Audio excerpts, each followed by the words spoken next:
ng Cagayan PDRRMO Chief. Sir, good afternoon, si Rajuman Lourdes. Good afternoon po, Madam Lourdes, at sa inyong mga taga-subaybay po. Salamat. Kumusta po ang lagay muna ng panahon sa mga oras na ito dyan sa Cagayan, sir?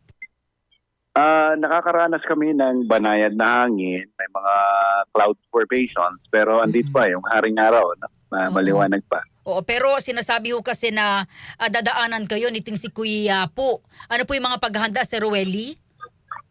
Yes ma'am, kahapon lang nagkaroon kami ng quarterly meeting with the MDRMOs ng Cagayan ma'am, ano? At doon, nakataas na nga na blue alert. Kahapon pa ang aming lalawigan. At kanina sa pre-disaster risk assessment, yung ating mga preparedness measures doon sa areas of concern natin na shoreline municipalities, mga northern municipalities natin ito sa Cagayan, na kung saan ang track na itong si Tropical Depression Quiapo ay halos kaparehas ng track nung Super Typhoon Egay nung nakaraang taon, ano. So ang preparedness measure na hiningi natin ay kasing ipantay sa preparedness na ginawa natin noong panahon ni Super Typhoon Egay. Yes sir, go ahead. Kahit na tropical depression o maaring umabot sa severe tropical storm itong si Quiapo, ang paghahanda ay higitan pa, no? Doon sa dati naming paghahanda. So may nakapaghanda na ho ba or inihanda na po yung mga evacuation centers na pwedeng punta na inyo po mga kababayan, partikular yung nasa mabababang lugar? Yes po, Madam Lourdes, ano? All are in place, barangay, municipality, and yung ating evacuation centers sa province. If in case mag-overflow yung multipurpose halls which serves as evacuation center sa mga barangay, maaaring ilagak doon sa mga gymnasiums po ng municipal, sa mga municipal gymnasium. Oo. How about sir? Yes sir, go ahead po. Kung overpopulate din naman yung mga municipal gymnasiums, meron po tayong provincial evacuation centers. More or less, sir? All over the province naman. More or less, sir, ilang tao yung pinag-uusapan natin, sir? Dito sa northern municipalities natin, ma'am, yung mga coastal barangays lang ang ini-evacuate natin dahil dun sa threat ng storm surge, sa pagdaan ng bagyo. So sa ganitong conditions, ang naging evacuation namin sa northern municipalities nung panahon ni Super Typhoon Egay, umabot kami ng 17,000. Individual? Families yun, ma'am. Wow, dami, 17,000. Diyos ko. Hindi simpleng ano pala ito, sir, plano, ano? 17,000 families? Yes po. But these are 11 municipalities that would include Calayan, kung saan naglandfall si Egay dati. Okay. So dahil nga sa preparedness namin, less yung damages natin and zero casualty na tayo at that time. So yung preparedness na yun pa rin, at mas higitan pa yung preparedness measures na yun ng ating mga local DRRM officers. Okay. Kumusta naman po yung pagkain nito pong inyong mga kababayan sakali nga pong hindi inaasahang mas lumakas pa itong darating na bagyo?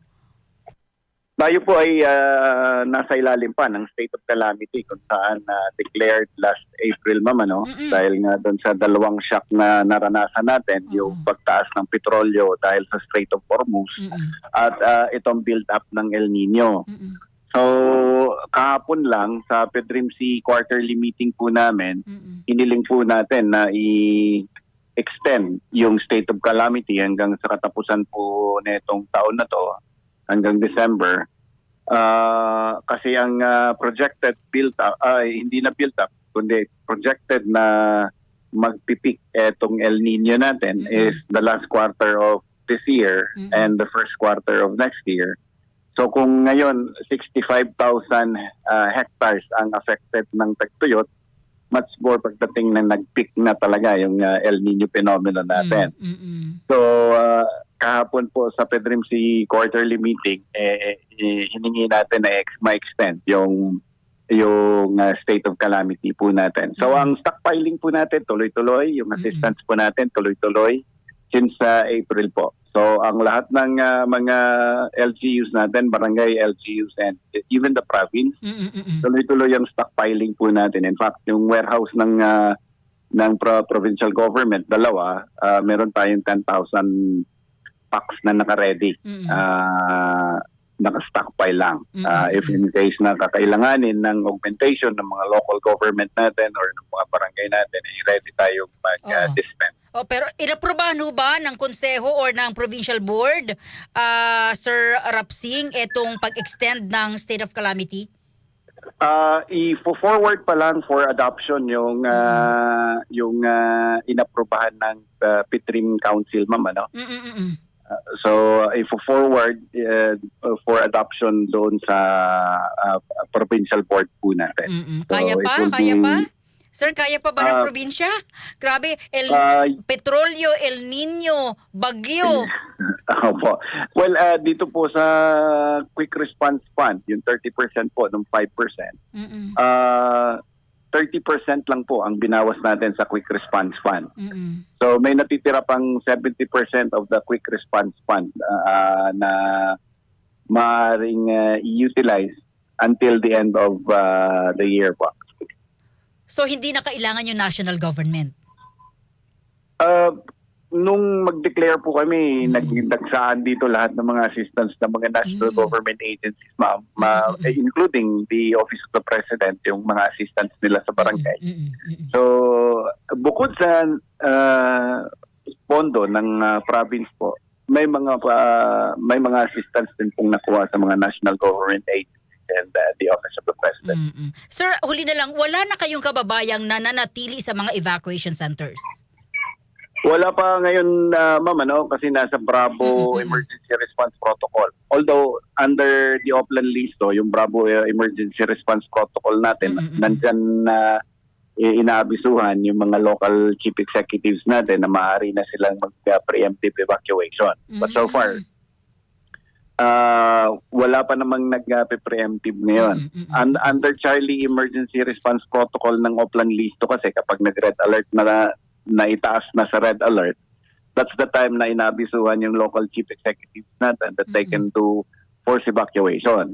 Doon talaga sa mga areas of concerns po natin. But somehow, yun nga, yung nararamdaman pa lang namin sa ngayon, banayad na hangin pa lang, although there are cloud formations, pero andito pa yung haring araw, mainit pa rin sa amin. Okay. Sir, ingat po kayo dyan. Kayo po'y patuloy na makikipag-ugnayan po sa inyo. Thank you, sir. Maraming salamat po, Madam Lourdes, at sa lahat po ng inyong mga taga-subaybay po. Tutok Bagyo. Thank you. Si Sir Rueli Rapsing ng Cagayan PDRRMO at siya po yung chief ng PDRRMO sa Cagayan sa paghahanda nila dito po sa bagyong Quiapo.